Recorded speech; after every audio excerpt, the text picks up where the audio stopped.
calendrier, ça sera sur 2019 et 2020. Voilà, elles vont s'enchaîner, les 53 stations. Nous sommes encore en consultation avec les entreprises pour savoir quel est le cheminement qui va être fait. Mais ce qui est important, c'est effectivement Porte des Postes le 13 décembre. Avec les 7 premières stations, ce sera 40% du trafic.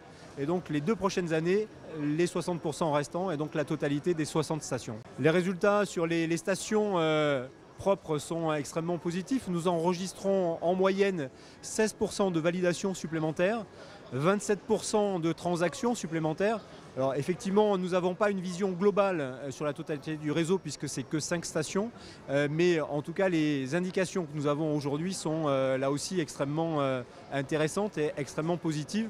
Et je crois que c'est une forme de reconnaissance pour tous les collaborateurs de Transpol qui travaillent dans cette entreprise. Nous avons voulu effectivement tester et s'assurer que les 5 stations que nous avons déjà équipées, nous sommes montés progressivement en puissance.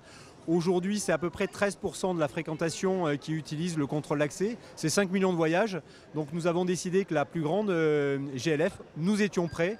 Même si aujourd'hui, comme vous le voyez, nous mettons en œuvre beaucoup de moyens et beaucoup de personnel pour accompagner ce changement de comportement que l'on veut pour notre clientèle. Nos contrôleurs restent bien sûr en place. Ils seront plutôt mobilisés au fur et à mesure sur le réseau de surface dans le bus et dans le tramway, plus tous les partenariats que nous menons avec les polices nationales et les polices municipales qui vont continuer.